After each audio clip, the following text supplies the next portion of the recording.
De 0 a 100, qual o risco de operar uma seringomiyelia? Olá pessoal, tudo bem? Hoje vou falar de uma doença um pouco mais rara, respondendo uma pergunta da caixinha de perguntas que nós abrimos aqui no Instagram. É uma doença chamada seringomiyelia. E o paciente pergunta, de 0 a 100, qual o risco de operar uma seringomiyelia? Primeiro, eu vou mostrar o que é a seringomiyelia. Aqui nós temos uma coluna cervical, que seria uma medula, essa região, equivalente a essa aqui. A medula está aqui, o cerebelo, tronco cerebral, a boca do paciente. Então, a medula está aqui, cerebelo, tronco cerebral, a boca do paciente. Aqui nós temos a medula perfeita. Vem aqui esse cinza perfeito, não tem nenhuma mancha branca no centro dela. A seringomiyelia é quando, por alguma razão, ocorre o acúmulo de líquido aqui no centro da medula. São essas manchas brancas aqui da seta verde. Tá? Isso é a seringomiyelia. Quando essa seringomiyelia tem uma causa, nós temos que tratar essa causa. Por exemplo, uma obstrução do fluxo de líquido aqui nessa região leva o líquido que vem cerebral a entrar dentro do canal da medula. Isso tem uma causa, uma malformação da transição crânio-cervical, uma malformação de Chiari.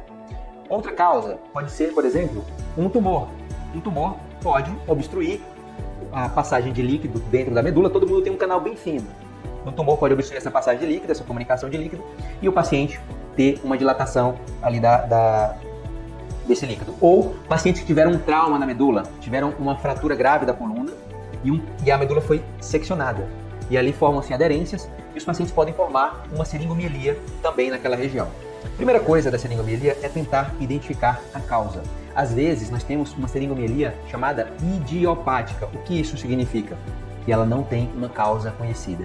Esses são os casos mais desafiadores, porque muitas vezes a cirurgia ela visa simplesmente tratar a consequência, que é a seringomiyelia, porque a causa a gente não sabe. Então o tratamento nesses casos, às vezes é colocando um caninho aqui, desse líquido, para drenar, abrindo a medula, colocando um caninho lá dentro desse espaço, para drenar esse excesso de líquido, seja para a barriga, seja para o pulmão, ou seja aqui para outra região mais embaixo. Então, quando tem a seringomiyelia idiopática, é um pouco mais complexo porque a gente não sabe qual o percentual de chance do paciente melhorar. O que a gente tem que ver é se esse paciente com seringomiyelia ele tem uma progressão dessa doença. Se ele tem uma progressão e ele está apresentando sintomas e acompanhando as imagens, nós vemos que há uma progressão da doença, esses casos necessitam ser investigados e tratados, porque caso não seja tratado, a doença vai continuar evoluindo. A chance de ter uma complicação na cirurgia da seringomiyelia vai depender da doença a ser tratada. Por exemplo, se vai tratar um tumor, se vai tratar uma malformação de Chiari,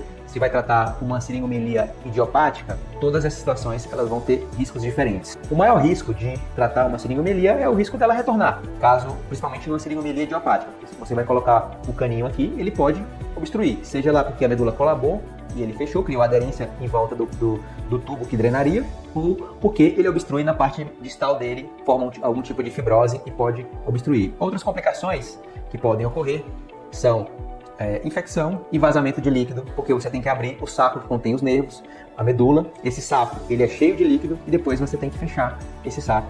E dependendo do paciente, da pressão que ele tem, ou do fechamento ali que ocorre, pode se vazar líquido ali e ter que fazer uma nova abordagem. Então, seringomiyelia são casos desafiadores que necessitam de uma ampla conversa com o paciente, entendimento da causa quando possível, e se o paciente tem uma evolução em termos de sintomas e imagens, indica-se tentar um tratamento não conservador, digo, um tratamento cirúrgico para o caso. Espero que tenham entendido. É um tema um pouco mais, vamos dizer, incomum, não deixa de ser um tema importante e relacionado às doenças da coluna e que muitos pacientes podem estar com essa situação de seringomiyelia. Espero que tenham gostado. Qualquer dúvida, pessoal, escreve aqui embaixo, nós vamos te responder. Um grande abraço, tchau, tchau.